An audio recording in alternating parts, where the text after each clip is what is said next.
Ladies and gentlemen, welcome to the MuseCast episode 41. If you missed 40, well, you missed it because that was the 40th one. Now we're on 41. We're really cooking. And that will be the only time we do 40. We won't do 40 again. Now you'll have to settle for 41. But you can retroactively go back and listen to 40 if you would like. You know, it might be a better episode than what this is about to be. It probably is. Go back. Check back in on this. We'll get our shit together. Close this screen right now. Go back and watch episode 40 first, and then come back here and see me when you're done. Let us know what you thought. That's right. You know, I just cursed, and the reason I was like, oh, it's not that we don't curse on this show. It's just that you had brought up a good point, which was that if you curse within the first 5 minutes of your video content, whether it be, well, potentially on any of these social media platforms, it automatically it can demote it some. In particular, if you don't already have a fan base and people are already, creating velocity. Yeah, if you're not generating millions of plays or whatever. And I did see that. It seems legit, it just puts I believe that. It gives you a little red check, little bad check, not a blue check, a good one. You get a red one. Yeah. But, yeah. Well, it's good talking to you, man. I hope you guys enjoyed episode 41. Now, 40. Are we done with 41 already? That was a good one. No. Dude, so we both are a little bit under. Well, I was under the weather, and you're injured. So I'm first day I'm feeling significantly better, but I could still only do like almost half of a light workout energy wise. Yeah. And I was just bedridden again. I've gotten sick more this year than I had in the previous 3 years. So I don't know if it's just that. I don't know if it's something the wind blew in with the tornadoes or what. I don't know if it's from the traveling and going back and forth. I don't know if it's just working too much in this final home run stretch of wrapping up a lot of projects before I have a lighter summer. I don't know what it is, but yeah, I was laid out. It was a cold type thing, but I ended up hitting a fever, and I almost puked. I felt like I needed to throw up for a good 5 hours or so. And anyway, I'm on the mend now. Yeah, that's bad. I'm glad you're feeling better. It's like I wonder if it had anything to do with like how heavy this year's pollen season was. Do you have like the pollen reactions real bad? I had sinus surgery when I was a teenager that didn't take, and yeah, I've always, because I had so many sinus issues. So I've always had sinus problems. I think if I was going to guess what this was, I think it was sinus infection. And you can tell, like, if your mucus is green and yellow, which happens to a lot of people, during that time, you do have a bacterial infection. When it's just clear, it can be a virus and it can be a cold. But once it turns, at that point, maybe it was a cold. But at this point, you do have some form of sinus infection. The bacterial infection starts turning your mucus green or neon. And mine was like that out of the gate. So I think that's what it was. And you can run a fever if it gets bad enough. And with how deviated my septum is, that stuff gets trapped, it can't get out, and then it just gets worse and worse. That bacteria builds up, and then you're running a fever, and you feel like you got the flu almost. Yeah. No, Chiron has a deviated septum too, and it doesn't seem to bother him like that, but I know what you're saying. Like, it makes everything more difficult, right? It really does. And my biggest recommendation is wait to get surgery if he gets to a point where he needs surgery, because he might grow into have a more deviated septum. Wait till he's done growing. That was I think that's insane that they had me do it at a young age when my body was still forming, because it all grew back more crooked, let the body settle. Yeah. No, that makes total sense. It's like it's got something going on, but don't, it's not progressing worse, but if you try to correct it, it's going to correct itself back in a maybe not so great way, right? Yeah. Unlike this, I mean, it's crazy, dude. If you were to pick my nose, your finger would go in like this. I'll try that next time I'm up there. You're not going to know it, though. I'm going to wait. I'm going to like sneak pick you. Like, let me make it a scene. Get out of there. Pull it out. So in episode chapter 3 of Cue the Muses. Yeah, we've got to film another scene before wrapping it up. And Cue the Muses is going along great. Let's talk about your injury in 1 second, but just because this is the MuseCast and we have barely talked about our show the past few episodes, guys, I have the song portion of the next episode and laid out. Like I'm just kind of tweaking it, and then I begin color grading, and then I do effects. And so like just the music video portion of it has roughly another 50-ish hours of editing, maybe 60 hours of editing to go, but it's that far along, and it's good. It's good. I mean, whatever. You know, I'm gonna toot my own damn horn for a second. The video is good, and the song's awesome. Everyone that's involved in it, from the actual performing and songwriting to the editing, the filming and everything, because we had help on that one. The people that came together to help with the place and all that, like it paid off, man. It's coming out really cool. It's very cool. Michael Mitchell was up there with us helping out. Yep. He came out from Alabama.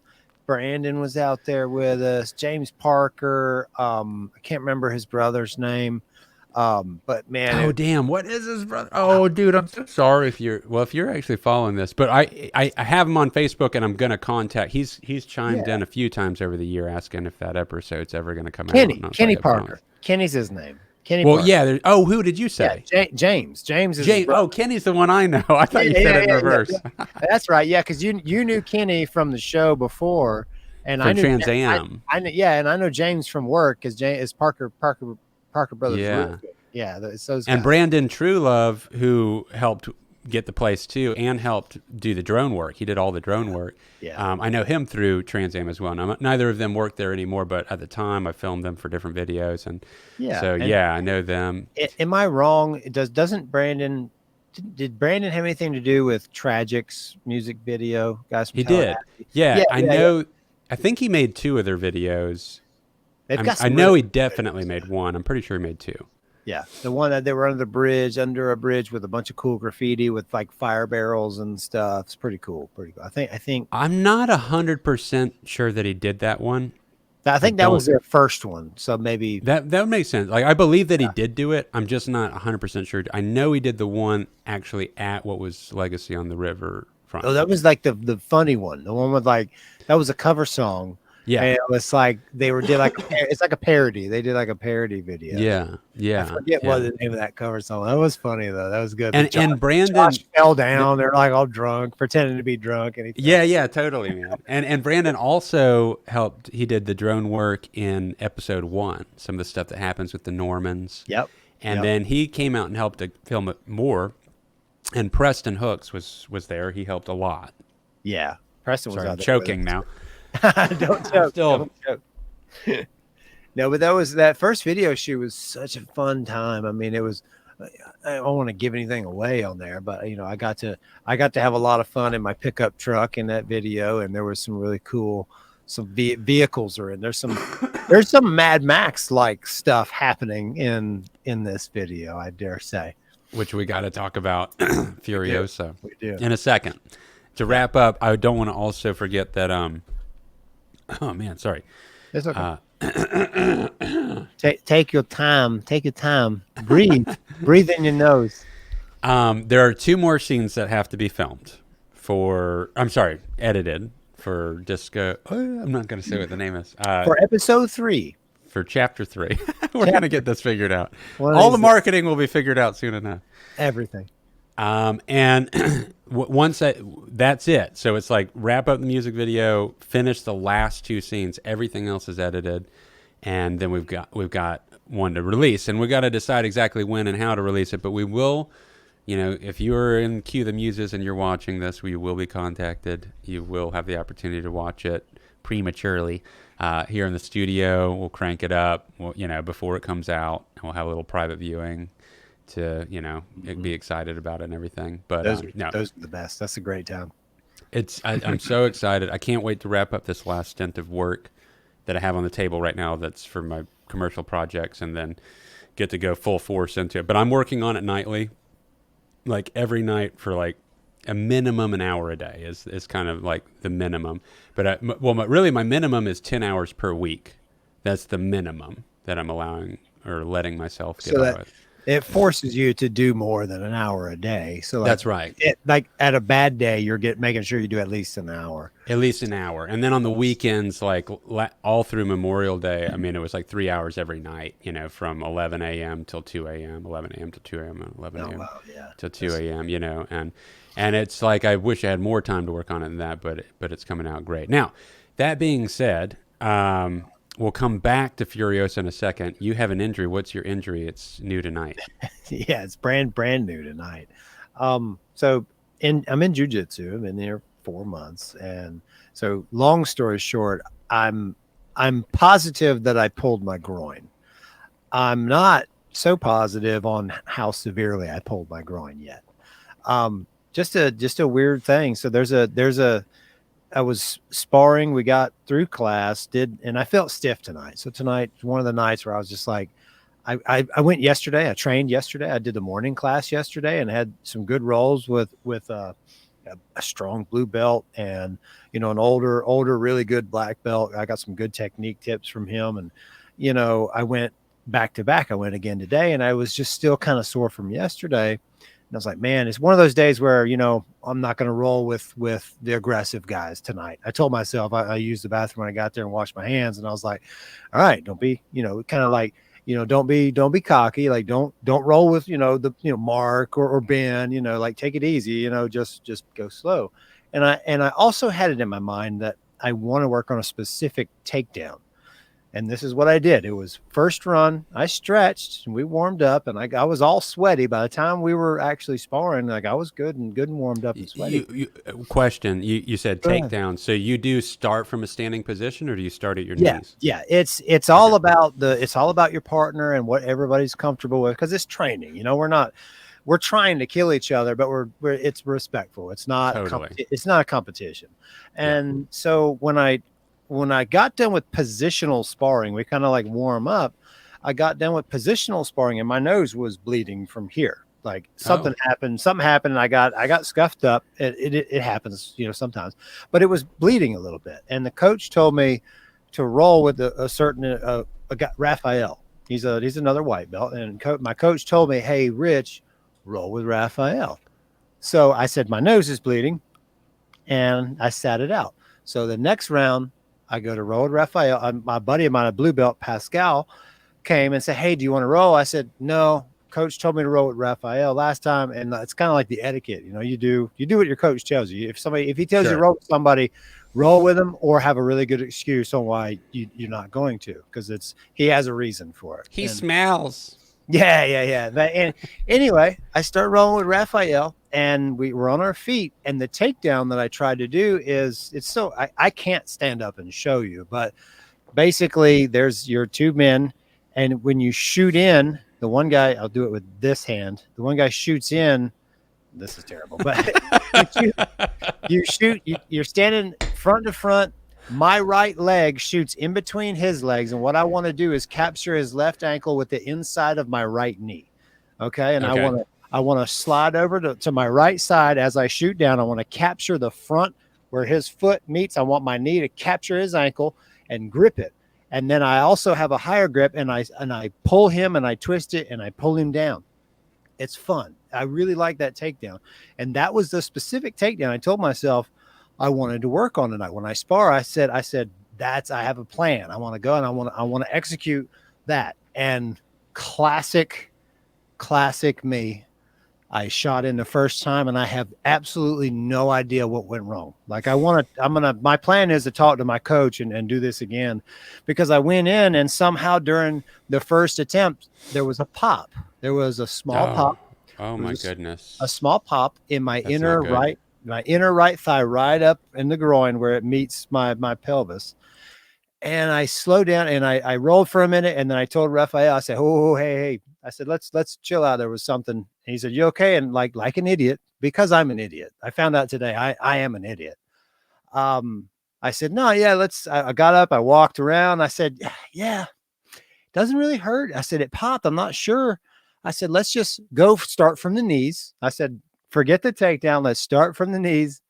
And we went again, and we rolled, and we had a couple positions. It was north-south for a minute. And I did a a turn, and I did a position where I was on my knees, and I really put a lot of pressure pushing forward from my knees, pressing forward and twisting him, which also twists my body, and I can feel it now.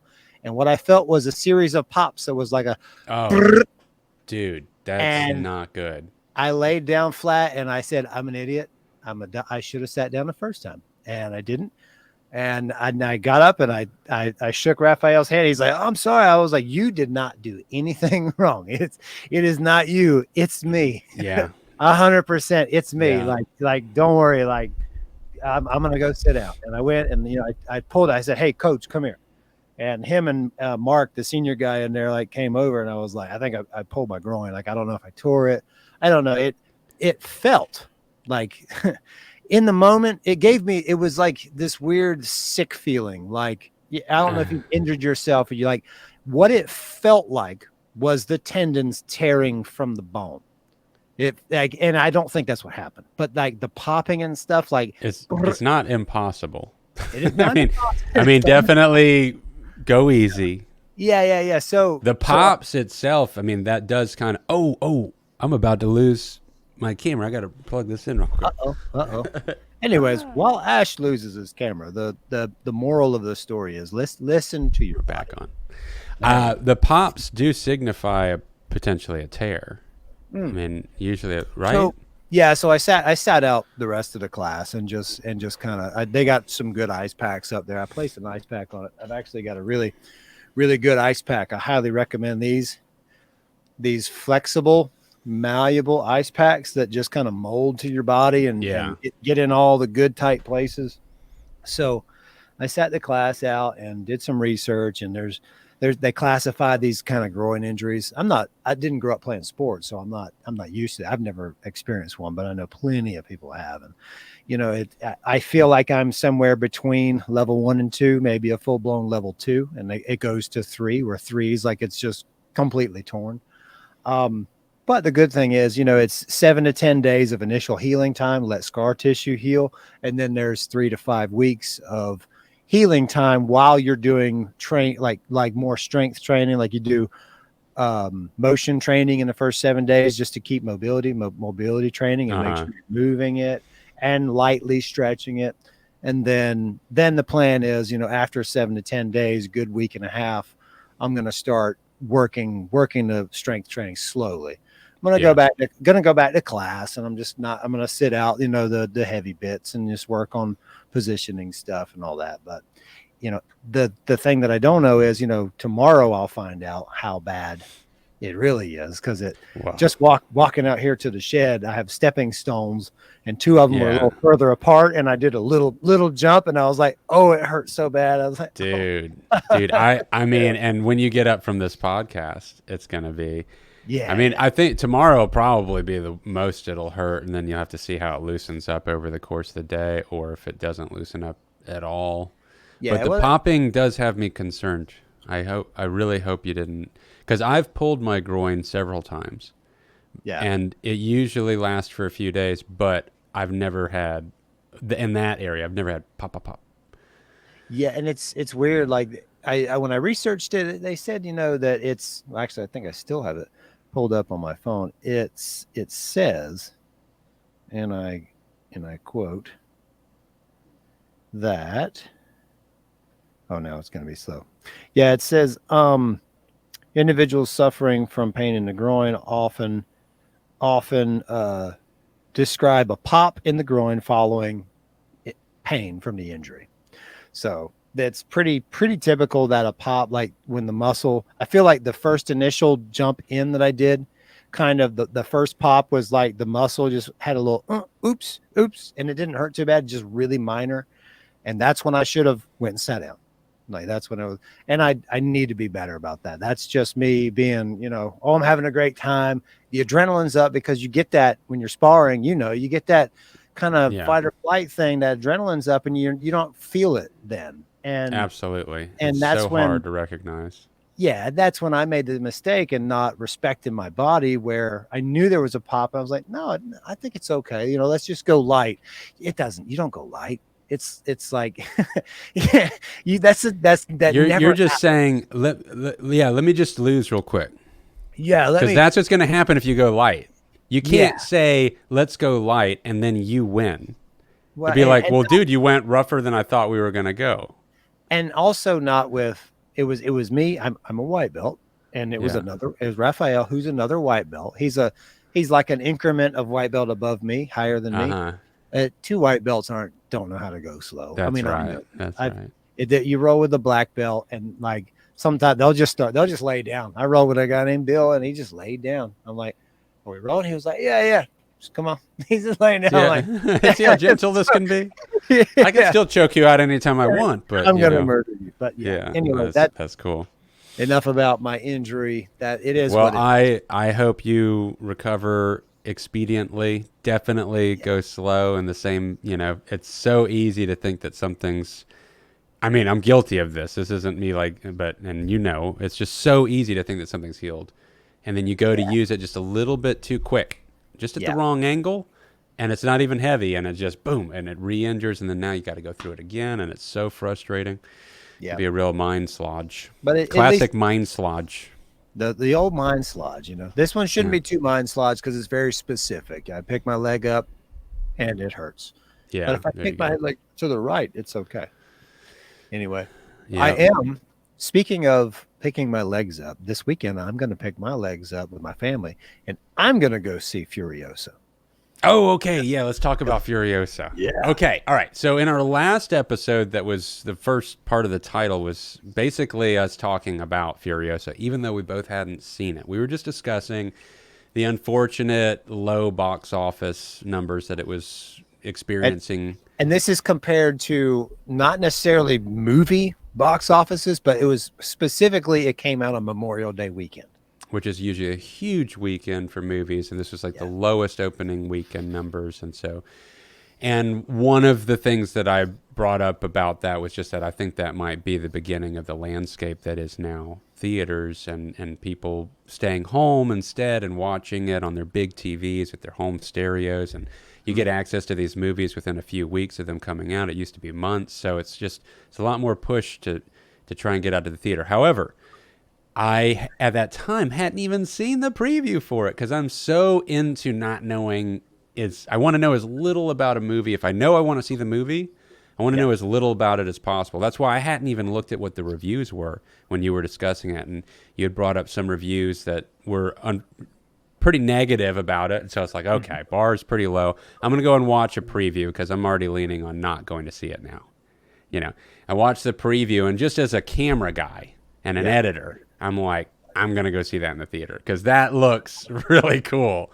And I was like, I got to go see it, man. I've liked the whole series of Mad Max, so there's not one that I don't like.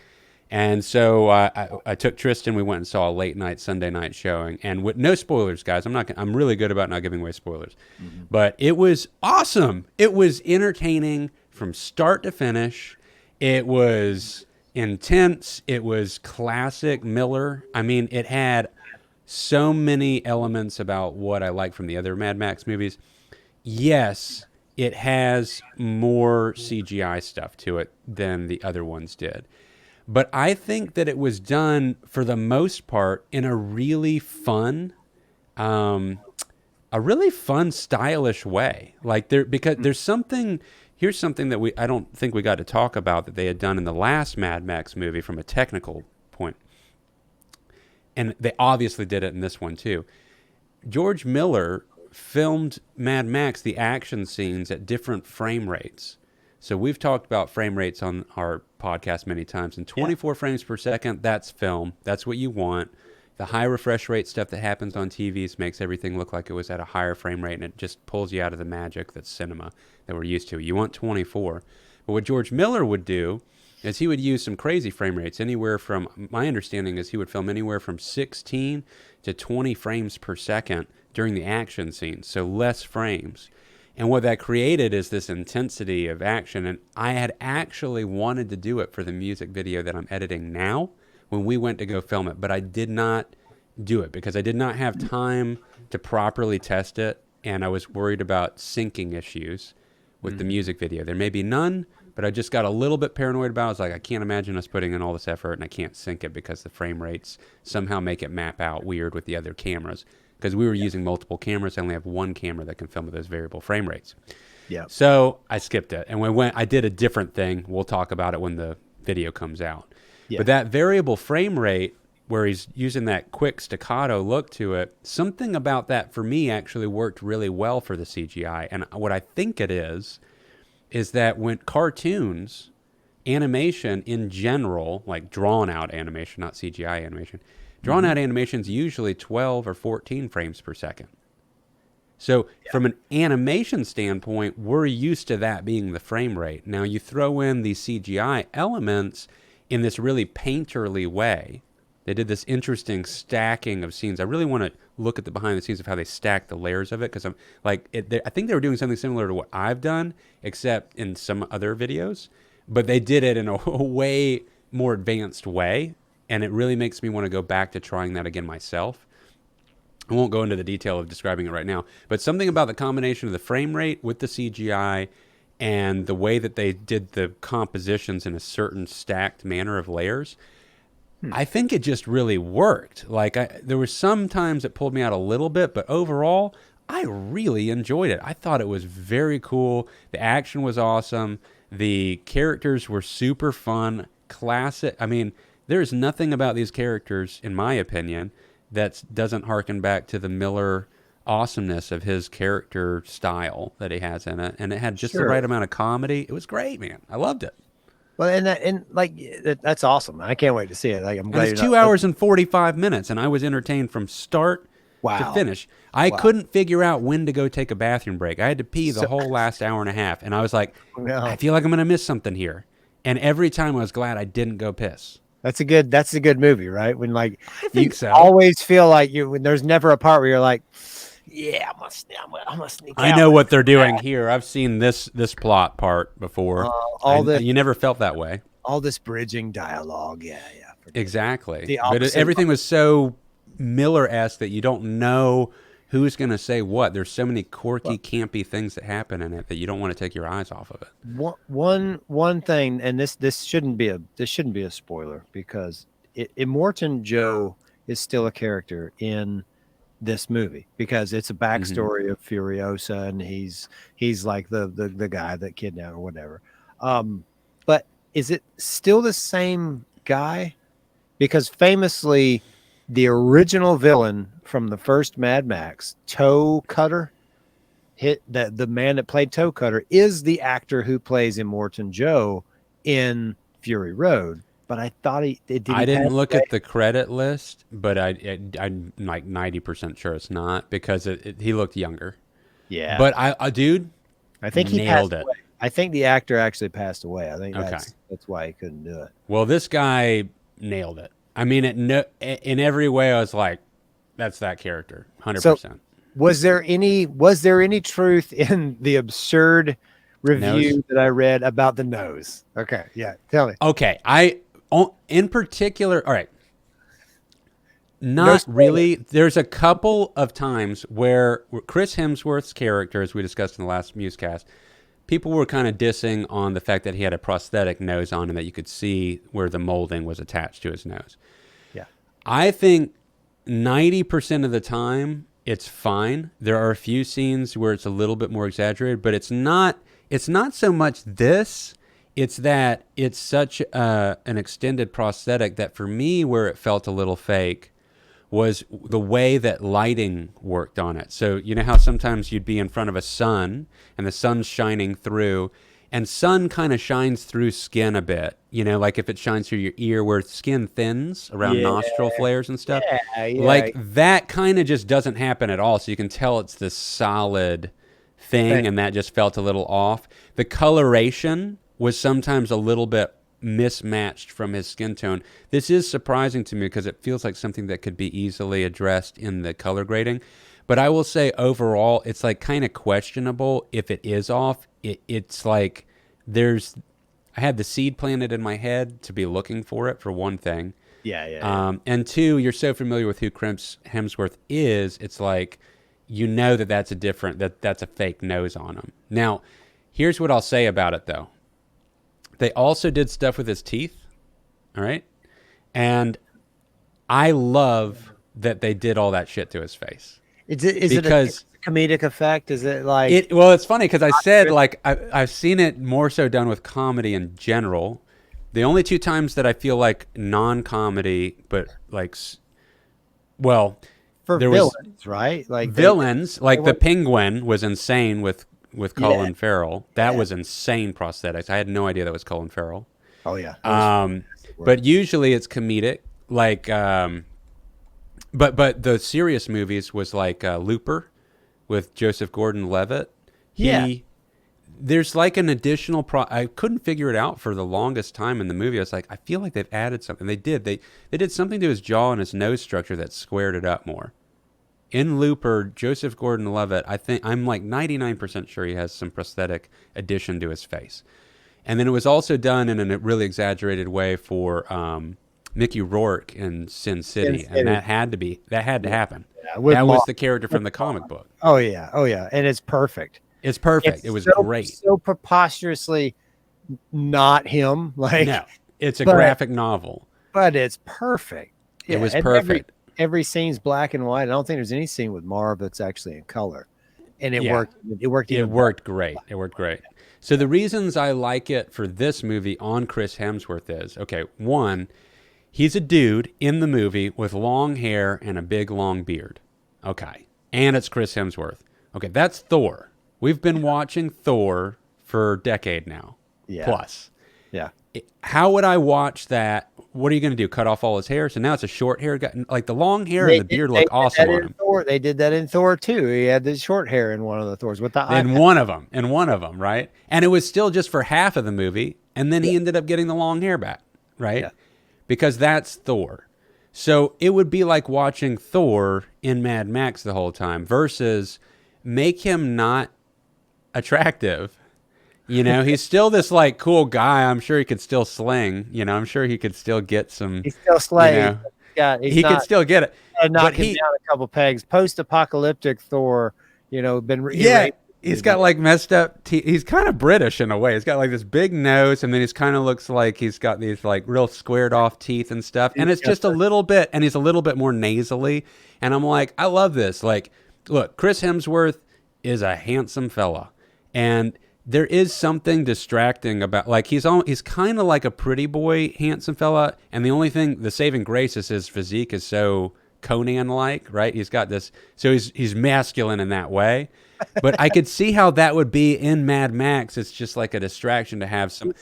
He's like, he's too attractive to be that type of villain. It's not a rugged enough look. Yeah, you gotta ugly him up a little bit. You gotta make it where he's through the ringer. And so it was great. It was great. I liked that. I enjoyed his character as a character more than if it was just without the prosthetics. I'm glad they did it. that's awesome. And it's good that it played into it too. It's got to make it more fun. I imagine with my limited acting experience that I do know. I do know from when you suit up, and you know this too, when you suit up and get into character, it's fun.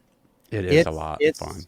It's fun. And like if I was to ever get the opportunity, we've had this discussion before. If I was to ever get the opportunity to do more acting on a serious level, I would 100% prefer to play a villain. Like the fun bad guy, like just oh, dude, it's fun. That has got to be so much more fun than playing the stuffy good boy. That's right. If you got to be the person that toes the line of relatability for the audience, for the likable person, then you are limited a little bit. That's why I like directors that can make a main character be ultimately kind of a dirtbag at times, but you still are rooting for him.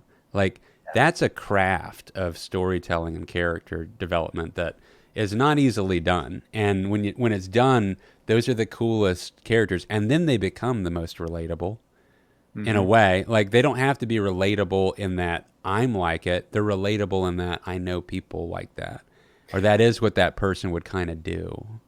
It's kind of like staying in that Marvel universe. It's like the Loki character, Tom Hiddleston. I think so. Hiddlestone. Yeah. Everybody knows who Loki is. Yeah, but like that type of character, like he's just such a good character, and you root for him. You know, like Yes. when they first brought him in, he's 100% the conniving, you know, sneaky snake brother, you know, snooty, like you could tell, but there was a little spark there, and they're like, okay, this is gonna go. We're gonna go in this direction because this is working, and Yes. it did, yeah. Yeah, it did work. I'm And trying. and yeah, it was the chemistry of him and Thor together, you know, in some of those scenes. That was some of the best stuff of them, you know, like they were funny together, like being Yeah, the brotherly, like playing tricks on each other and stuff. And like there was some funny stuff in there. The Thor movies got better. Like the first one was kind of the second one was good, man. The third one was good. The last one got mixed reviews, but when I watched it, I was like, I I had a still am great having fun with it. I had a great time with the last one, the Me too, Love man. and Thunder one, man. Yeah. Yeah, I thought it was fun. I'm like, yeah, they're just going full hog on it. I can get into that. I'm tired of all the stuff that cuts. That's just so straightforward, and a lot of people are. That's not me like sounding like a lot of people are tired of that. And that's why Marvel's doing I so bad right Yeah. now. Well, I felt like that with the new Godzilla movie too. Mm, I don't know if you saw it, the superhero Godzilla movie. I mean, not let's that we saw -1 together, yeah, but you're talking about the one where he's fighting Kong. yeah. This is the team up movie. This is a Okay, it's team up now. let's call it what it is. It is Godzilla is now its own monster verse, and he's the superhero. He's Superman, and Kong is Batman. And it's like they're yin and yang, and they hate each other, but they have to Yeah, work together. But I mean, I like Godzilla for traditional Godzilla, just like you do. I love the Toho yeah, Godzilla. Godzilla is a giant, unreasonable monster who is here. And I like the funny ones too, where he's kind of saving your, and that's what they're leaning into. But this just was fun. From it is what it is. Okay, I'm not making Godzilla movies. My opinion isn't going to change what I'll they're. watch it. I'll It totally was watch it. it was so fun. Yeah, it was a Yeah. good for Yeah, pop. and I should say, you know, I mean, the Furiosa is like, it's fun. It's like it's raw and ugly at times, and then it's just Yeah, fun and playful, and but it's like, I mean, I don't know, like if I don't well, know how you could like the other ones and not have fun with this one. People really hold on hard to the canon of stuff. I think more than they should sometimes, and like it's let the guard down a little bit. I think people hold on to their nostalgia about stuff a little bit hard. You know, yeah, I'm going to say this because I don't feel like this is a spoiler at all. So at the very end of the movie, this is not a spoiler. Like during well the credits. let's just say this. Okay, Okay. a theory that before you say what you're about to say. Okay. A theory that I read today that a reason it might not be doing so well in the box office is because it is a prequel, and so therefore everyone who has seen Fury Road knows what happens at the end of this movie. Uh huh. Uh huh. More or less in the overarch. She survives. She loses an arm. She's still under the control or working under the wing of Immortan Joe, and part of that, she's a general for him. Like that's so I haven't seen it, but that's like what I know because I've seen Fury Road. There's like three things that you've said over the course of guessing what happens from the beginning of you trying to describe what you think it has in it for sure that Mhm. are slightly incorrect. So it does have some elements about it that are kind of like, oh, that's what's going on there. Yeah. Okay, good, good. So it's a little fun, and yeah, prequels are an interesting bag. Sometimes they make things way cooler. I like the idea of prequels. I mean, 9 times out of 10, first of all, you know it's going to be part of a trilogy, so that's the goal of it. So out of the gate, I mean, you have to assume that the hero is going to keep going on. It's named after the main character. So, you know, if a series is called Mad Max and we're going to make three of them, I'm going to assume that Mad Max is going to be in all three of those movies. Maybe he dies in the last one, but Yeah, yeah. so I don't know. And my favorite Star Wars movie is basically it's a prequel. I mean, Rogue One is my favorite Star Wars movie. Yeah, So Rogue One's great, and it's kind of its own sidebar thing yes, too. yeah.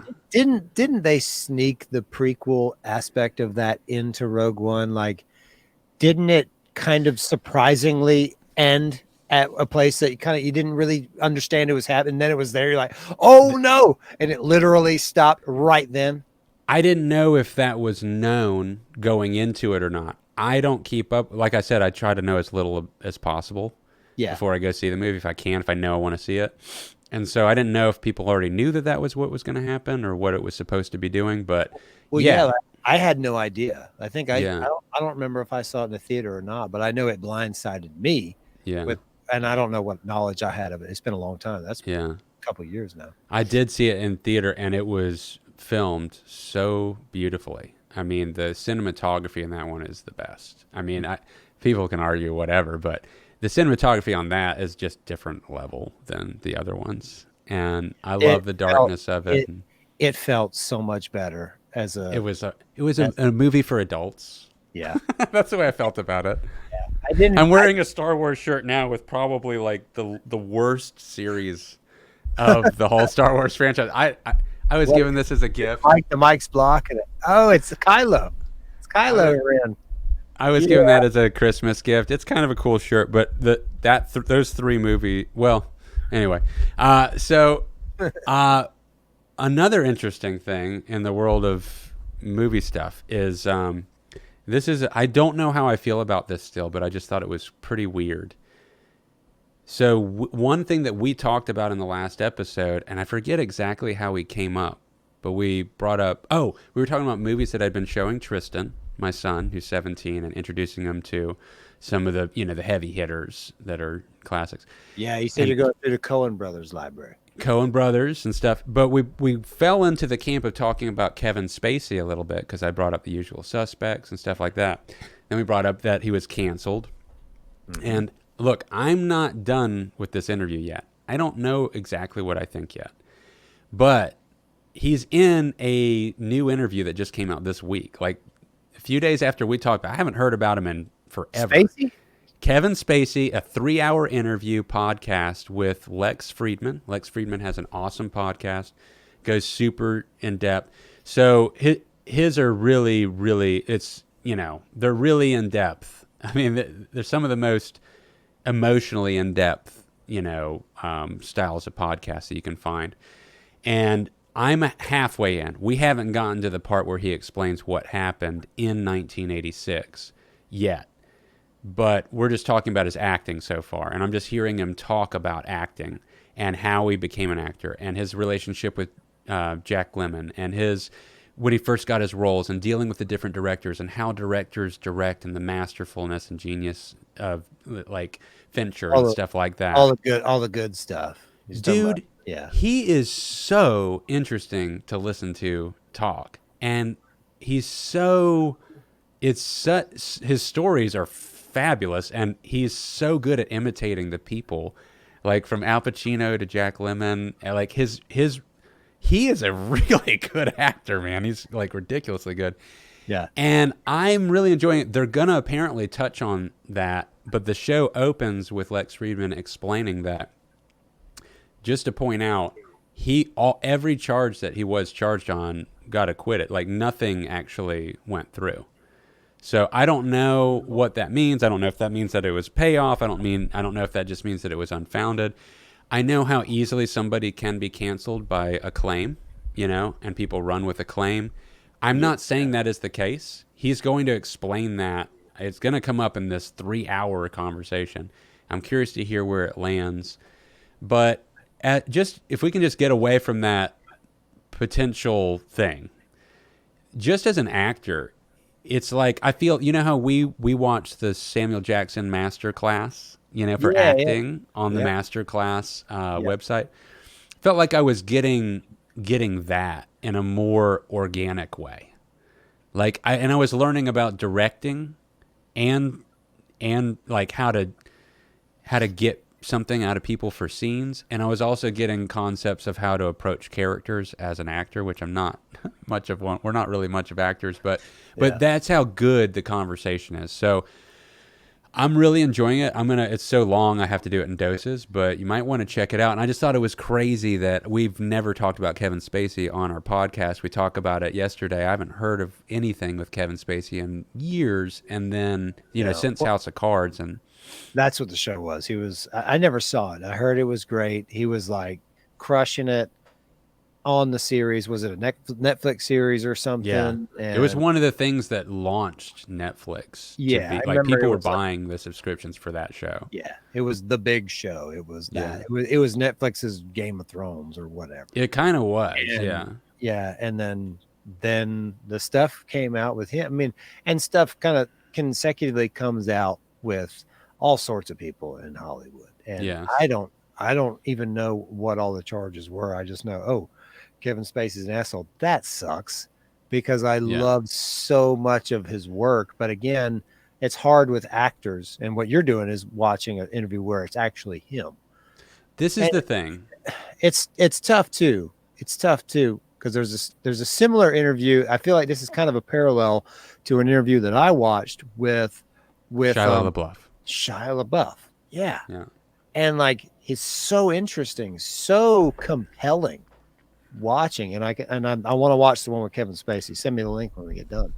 That it's like that interview with Shia LaBeouf, like he's talking about stuff. I'm just like, he is awful. Like, oh, just a just a bad person, man. Like doing awful things to people, his girlfriends and stuff, and working like terrible to work with. And but like I'm compelled to sit here and listen to this guy talk. Like Mm. I'm fascinated. And I don't know, like I don't like television shows, like reality shows like that people watch. It's kind of like trash TV. I don't really get into that. But this interview is just like it's just him and John, whatever, I forget his name, but the guy that played the Punisher in the series. And they're just talking, and he gets so emotional at one point, and he's like really emotionally crying. But I'm also like, is this dude's an actor? Like, Well, this is is he doing this? yeah. That's when you're like, how can you tell when he's so good? Because I just Mm. watched him go through some characters and stuff in the conversation. He's so good. Now he's crying. Is this real? I Yeah. have no idea.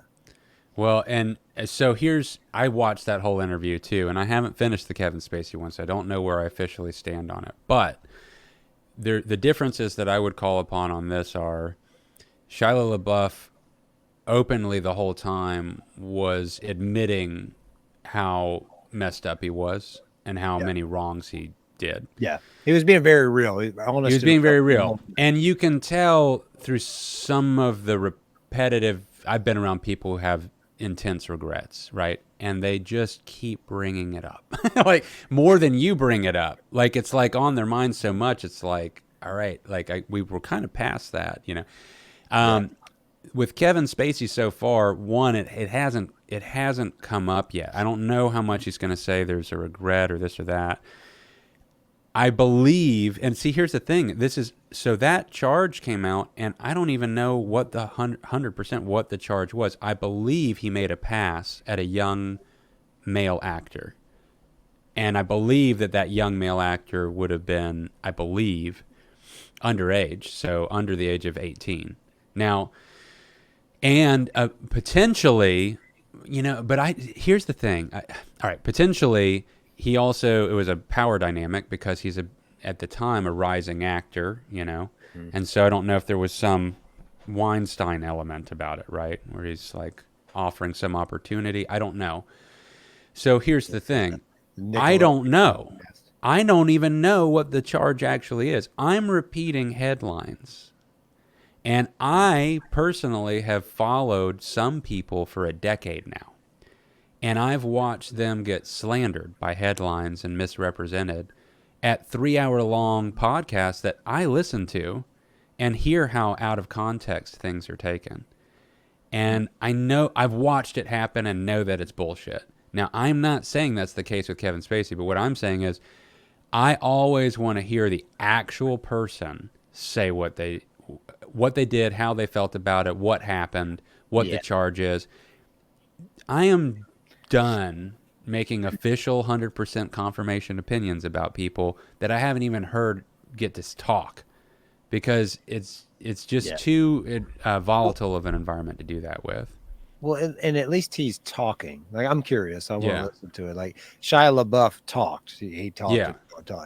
And Kevin Spacey's talking. It's not like they're Steven Seagal, who's hiding in Russia from the American government because he's a piece of absolute human garbage. Like What the worst that guy guy? ever. I maybe the end. You know, I need to make a movie about my dad, and I need to make a movie about Steven Seagal, and then I can die with my legacy intact. But dude, if they made a movie about Steven Seagal, Oh, I a would true to life. absolutely go see that. Like he's just breaking stunt guys' arms on set and shit because he's got to be real for the camera. Like, man, so many awful stories. You've seen so many conflicting. He's in interviews saying in one that he's 89% Native American, and then he says he's Mongolian, and now he says he's he has literally claimed to be multiple ethnicities. Dude, You're just he bonkers is stupid. wow. He's kind of amazing, bro. Like I He's mean, just the most. He's a specimen of just. He is one of those oddities. You got to pay he is. 25 cents to go into the dark tent, and it's Steven Seagal, round and fat in a Chinese Dude. silk gown. And Just- it needs to be. You know what? I give up me making death Steven Seagal. He's death touching people in there. He might be able to do it. I want to see, we talked about fantasies of certain directors directing stuff, but maybe the Coen brothers should direct the Steven Seagal biography. Dude, if they did, sold. I'm there in theaters. I don't even need to see the preview. I will go see that. Who would you want to see in the role As of Steven Seagal? Yeah. Well, this came up I was watching the UFC fights this past weekend with a couple of buddies, and this kind of came up, but I didn't think about the Coen brothers at the time. And I don't know, but you'd have to do at least you'd have to do like 3 people, because it's got to be through his whole life up to this point. Yeah, You can't stick. So you have young, tall, thin Steven Seagal, and then middle-aged, bulkier, but not really like cut. I don't. Maybe he was big in the 90s or whatever, and then old, fat, weird, dyed goatee Steven Seagal with the little thin glasses. I don't know that you go with any known actor for that. Yeah, and but wouldn't that could be something really special for an actor? It's not like it. Like you just watched Furiosa. And wait a second. Could I be the middle-aged Steven Seagal? Wait, I got that. If I don't work know. on it, Might have to hold your nose just right. I'm going to work on a Steven Seagal impression and come back to you. We'll see. We should both do we should do an all Steven Seagal episode. Oh my God. You and I It'll be a 5-minute episode if you're down for a 5-minute episode. Yeah, okay. we'll do a Steven Seagal commercial. Okay. Sounds like a plan. No, but you were I don't have my glasses on. I can't see how much time we got. But we're at 53 minutes. So we got 7 minutes. You were leaning into camera talk. You were leaning into some new camera talk. I think new cameras have come out. Yeah, you told me right before we started. Two new cameras. Yeah, I mean, there's a few new cameras coming out from each manufacturer, so it looks like everybody's trying to take over each other. But there is a great. So I've been predominantly shooting on Red and Canon the past few years, and I started as a Panasonic shooter. Then I went to Sony. Then dabbled with Canon, and then got Red, and then got back into Canon. Anyway, Canon's got a new camera that they announced yesterday, and or 2 days ago, and it looks awesome, and I'm drooling over it. But the only thing I wanted to mention about it is that it's like crazy because some people are talking about it being somewhat underwhelming, like the specs on it and everything, what it's offering.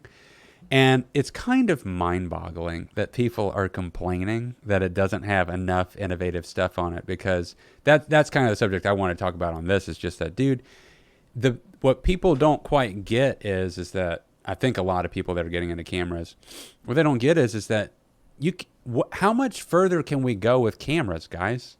Like, it's diminished returns from here on out. You can only increase resolution so much to the point that you care about. You can only increase color depth so much. You can only increase dynamic range. This camera checks all the boxes for everything that's in there, and it's at a price point that just a few years ago would have easily started at $25,000, and then they're offering it for $8,000. It's insane. I'm like, dude, Yeah. if I was shopping for a camera right now, I'd almost definitely get that camera. At this point, it's just deciding on whose look you like of the different brands. All of them are capable of mimicking each other if you want to get them to match. But each manufacturer kind of has underlying, like, a natural look that will emerge the second you start color grading. That's kind of the look that sensor creates. And so Red kind of has a look, Canon kind of has a look, Panasonic has a look, Sony has a look. But you can get them to look like the other cameras. So it's like so at that, it's kind of like where you're at. That's like the last thing to kind of check off. But just the idea that camera can offer everything that it did. But what's still kind of amazing is that I had a Red early compared to a lot of guys that are now getting into cameras that are having access to this kind of specs. I've had my Red since 2017, and the specs on it are still kind of like the specs that are coming out now in 2024 on the newest models. The only things that they're offering more of in the newer models is kind of like more auto features, you know? But as far as a manual camera, the specs are there. The color depth, the resolution, the dynamic range. My camera's had all that since 2017. That's how far ahead of the game Red was. And now all the other manufacturers have caught up in a lot of ways. And so then you have what I think might be part of the reason why Red did sell to Nikon, and Nikon now owns Red cameras. And I don't know exactly what they're going to do with that, but I did hear officially, well, I shouldn't say officially, I heard from another guy that they fired everybody that was on the Red team. No. Yeah, I think there's nobody that was on out of the 200 employees from Red that's still working for Red camera manufacturing under the Nikon ownership now. That's terrible. I know. I'm like, well, what terrible. does it mean? What does it mean? What are they going to do? Do they start, who's It's weird. Yeah. It's weird. So I don't know. Red's a weird one to invest into right now because you don't know where it's going to land with what Nikon might do with it. So what I'm hearing is if you want to get into Red, you want to go pre 2023, 24. I don't know. I mean, I think you're totally safe still buying into Red.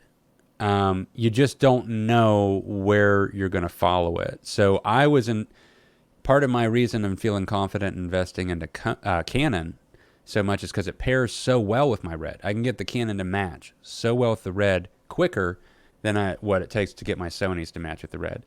And Red, in its latest models, was offering the RF mount on its camera, which is the same native lens mount that comes on Canon. That's a Canon mount. So in my opinion, I was like, hey, Canon and Red have something going here. They're kind of coexisting. So it's safe to invest in Canon and knowing that it's going to consistently pair well with my Red. Now that Nikon owns it, I don't know what I can't imagine they're still going to keep making Reds with a Canon mount on them by default. It's probably going to be some additional thing, and it may not. There might be diminished. They're going to put a Nikon mount on it, and it's not going to I would work. think so, along with PL. PL is the industry standard for holding cinema glass. But anyway, all of them are great cameras. The biggest thing is just that it's absolutely insane what you can get for the money now with cameras. And we were going to talk about a budget-friendly starter option, if you like, for instance, in your case with you getting a camera. But I think that's a long enough conversation that people might be interested at the beginning of an episode, because a lot of people are in that situation of wanting to get their first actual camera that's not just a web camera, so they can do stuff like this, or they can go start shooting stuff at a price point that's around $1,000 or under. And I'm happy to have that conversation maybe in the next MuseCast. Yeah, I think we start the next one out. I'm gonna try to do a little bit of research, and how about this? I'll do some research and see where I land, like just as a consumer. Let's do like a social experiment. Like, let me play the dumb consumer. Like, I need a cool camera to do upgrades on my podcast. Where do I start? What do I do? And just do it blind, and then I'll bring it to you, who's somebody who knows what you know. about cameras, and then we'll see how where I land on the spectrum. Right? Totally. Yeah. Yeah. And just know that all the brands are making good cameras. So nothing's off limits from looking at. And Yeah. the five main that you would look at are, if you had the time, Canon, obviously, Sony, Panasonic, and Blackmagic. And I think red is out of the out of the wheelhouse at the moment. That's not going to come in at that price point. But Canon, Panasonic, Sony, and Blackmagic, those all have. And there is Fuji as well. They're in the game now too. But I know the least about Fuji's stuff. They're the newest in the game. I think Preston got a little Fuji. No, he got He got a Sony. Okay, that's a Sony. He's got a neat little, like a compact. It's crazy, like a little alien spaceship camera thing. Unless he got some additional. He got a that's a Sony. I know he for sure he got a Sony. What I don't know is if maybe you're describing an additional like film, old school like relic of a Fuji camera. I don't know if he got something else. This is something. It must be the Sony because this. If he's filming on it too, it's the Sony as well. Yeah, for sure. He loves that Sony. He's in the Sony camp now. He switched from Nikon. Well, are we at our hour? Yes, we are. Man. Hell yeah. Guys, cue the Muses. Chapter 3 will be out by summer's end. We'll figure out the exact date. I'm still editing, coming out cool. And we'll catch you on the next MuseCast. We are going to talk about maybe cameras in your price budget, to get you into that next level. Entry level semi-pro cameras. That's kind of the realm I'm going to be looking at. So Perfect. not total entry level, but somebody who's sort of savvy coming in and wants to spend more than $150 on. That's good. It's a good start. Because this guy, this is my $80 Amazon, and it's been so good. It falls over, it weighs nothing, and it still works. But it has its quirks. And we'll talk about that. Like why would you change it? What are the differences?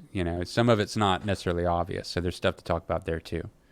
Yeah. Well, cool, man. Let's pick it up. We'll discuss time frame after the podcast, but you guys take care. Thanks for listening.